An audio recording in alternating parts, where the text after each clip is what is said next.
one to go. I will be in the back corner after the show. Oh, I have a couple extra posters to sell. This is what we give our storytellers, beautiful screen print in ink from Skillet Gilmore. And he also makes band posters, so he recycled posters. So you kind of get a 2-for-1 deal here.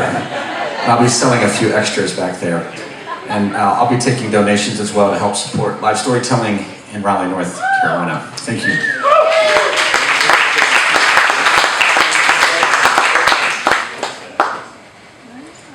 I remember my last story.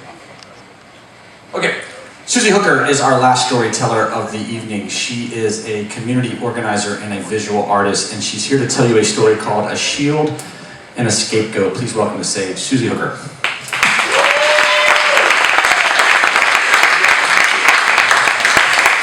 Brad approached me about telling a story last August. I wasn't smoking pot much at the time, and I felt like the outdoor screening of The Big Lebowski was just as good a time as any, so I ended up getting way too high in the parking lot, and my girlfriend had to talk me back down to earth before we could go join our friends. But once we did, Brad swooped out of the darkness and was like, "Hey, can you tell this 7-minute story at King's and maybe do it in 2 days?" So, since I was seriously stoned, I agreed to it, but then I was really relieved when neither of us followed up. So this last Thursday night, I was scrolling through my phone on Facebook, and I saw the flyer for this event, so I wrote Brad a message. I was like, "Hey Brad, you asked me to tell a story, I'm still interested, hit me up sometime." Friday morning, once again with 2 days to prepare, he's like, "Hey, can you do it on Sunday and tell a story about ink?" So initially I wanted to say no. I like to agonize over the creative things I put out into the world, but since I'd just gotten my first tattoo in 12 years 1 week prior, the topic of ink felt pretty timely, and I think it's important to push myself outside of my comfort zone sometimes, so here I am. My tattoos, in hindsight, my relationship with tattoos goes back to almost my literal beginning, and you just have to trust me, this is all going to come back full circle. So when I was 1 year old, my doctor told my parents that he was concerned about my weight. I was a healthy little chubster with golden ringlets, and obviously my parents didn't put me on a baby diet because that's fucked on a whole bunch of different levels. But weight problem was first noted when I was still a breastfeeding infant. By the time I was in 3rd grade, it was clear that it wasn't really baby fat. I was in line with my classmates for our swish and our scoliosis check and our weigh-in. I was tall, so I was at the back of the line, which meant there were fewer kids to see the numbers on the scale, but it turns out 1 was enough. At 8 years old, I weighed 132 pounds, and the kid behind me informed me I was fat. And I could never, ever unknow that again. I'm sure that my parents were really perplexed by this because I was very active. I played volleyball and took ballet and rode my bike and skateboard with the neighborhood kids every day until dark. Additionally, my parents were big old hippies, so we lived on lentils and salad from our garden. We never ate desserts, drank a lot of water, always moved, but I kept getting fatter. By the time I was 12, it was really clear that I wasn't like the little girls at Martin Middle School that looked like athletes in their Umbros. I felt a lot more like a tater tot, swaddled in parachute material, and it did not matter that I was a star volleyball player with this serve that even my coach couldn't return. Middle school is a pretty cruel time for everybody, and being fat with an afro and the last name of Hooker, athletic skills aren't worth a good goddamn. So I was just that fat hooker. By the time I got to high school, I weighed more than 200 pounds, but I wouldn't get on a scale, so I don't have any idea of the exact number. And I was also grappling with the dawning realization that I was probably, maybe, definitely gay. So I did what any other lost teenager with a high level of autonomy and low self-esteem did, and I developed a drug problem. I started eating Darvocet and Percodan by the handfuls, and for a while that kind of dulled the existential pain of my growing realization that I was a fat lesbian. I kicked the pills after about 1.5 years, but I was also asked not to return to high school March of my senior year because I couldn't sleep at night and I itched all day. So I skipped more classes than I attended. And all throughout that time, I was trying desperately to find anything that made me feel cute or appealing or just included. I mean, teenagers can be shallow pricks, and I was no different. I let my self-worth be determined based on the acceptance of my appearance by others. As I edged into my 20s, I started to get this growing understanding of not only what it means to be fat, but what it means to be a fat woman. There's three options.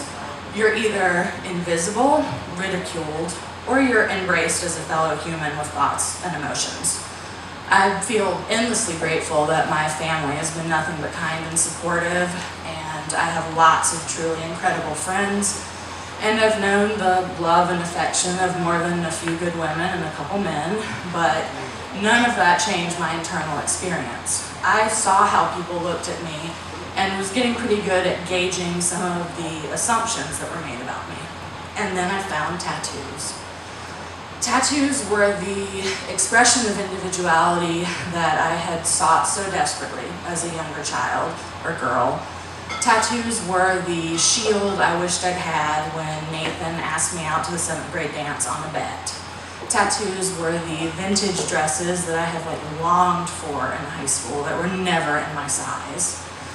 Tattoos were a security blanket and a scapegoat when people were outright dismissive of me. Like, oh, they must think I'm a dumb hood because I have tattoos, instead of, they don't like me because I'm fat. Tattoos made me feel like this beautifully decorated badass. And more importantly, in the early years, they, I lost my train of thought. I felt like tattoos changed the way that people perceived me in public. So I was no longer this fat woman that was maybe living like this tiny little life, lonely for human contact. I was this fat woman that would maybe break your fucking teeth for suggesting something so ridiculous. And I know that sometimes tattoos can be perceived by some as like low class or trashy or whatever, but they're never meek, and that was exactly the point for me. So when I was in my mid-20s, I had a friend that got into tattooing after I'd gotten a couple of really questionable quality, and she struck me a deal that if I'd let her practice on me, she'd give me cheap tattoos forever. She was a really incredible artist, and I love all of the tattoos that she drilled into me. The last one was 12 years ago, and it edged dangerously close to the pit of my knee. The pain was so intense that I'm legitimately surprised my clenched teeth didn't just shatter in my head. And the healing process was a real beast too. I'd stand up out of my chair in my lecture class and the blood would rush to the large surface of the fresh tattoo, and my knees would just buckle from the pain. So after that tattoo, which was my 8th, I decided I'd had enough for a while. Last week, I got my 9th tattoo on the middle finger of my left hand. I had previously had a star tattooed on the middle finger of my right hand for emphasis, I guess, but I'd felt asymmetrical for years. And I'd always known I'd wanted this lightning bolt, but I think the memory of my last tattoo experience kind of kept me away. And then I had 2 of my dearest friends ask me to officiate their wedding 4 years ago, and they asked me what I would like in return for that. So I chose the tattoo. I felt like it was a fitting tribute to that great honor, and I like free tattoos, but I didn't schedule the appointment for 4 years. I'm not entirely sure why I hesitated so much, but I think it maybe had something to do with the fact that I've mostly moved past caring so much about how other people perceive me, or feeling this need to declare myself as a valid human to like any old asshole on the street. So I got this lightning bolt last week, this 9th tattoo, because I've been struck with some pretty important realizations lately about the path of my life, and a lot of that's really tied into my sense of self-worth.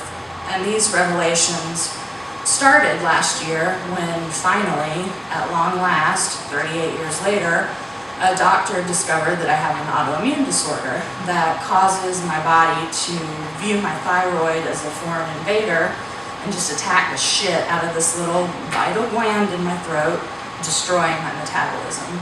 And I can't really express the profound sense of relief that I felt when a doctor held my hand and said, "It's not your fault." All those years of failed dieting and exercising with no results, beating myself up about what I was or wasn't eating, just the constant guilt and shame that essentially made me feel unlovable.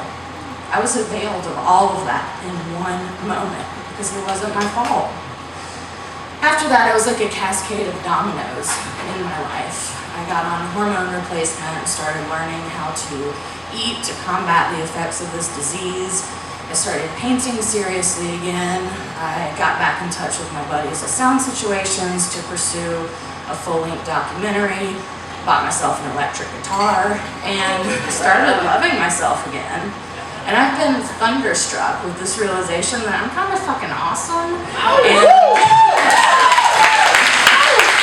And I deserve just as much as anyone else to live the best possible version of this one life that I get. I'm just more full of creative inspiration and self-confidence in my abilities than I ever have been. And I've realized that that has exactly nothing to do with this beautiful, imperfect, resilient body that's moved me through my life for all these years. And people might judge me for being fat, or for having tattoos, or for a whole host of other things I can't control.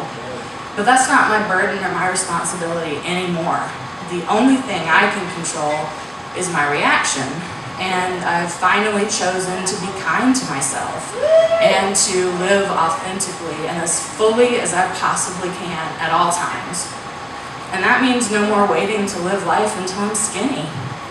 That was a lesson that took me 38 years to learn, and it was hard-won, and it caused me to re-examine everything I thought I knew about myself and how I relate to others. But it's overwhelmingly positive, and it's been a truly exhilarating point of no return. So last week, I got this lightning bolt tattoo to remind myself that I am brimming with this miraculous electricity we call life. Anytime I need to remember, or I start to waver in my belief in myself, that I'm alive and full of this energetic potential, or as my grandmother would say, I'm fat and happy. So thanks for listening.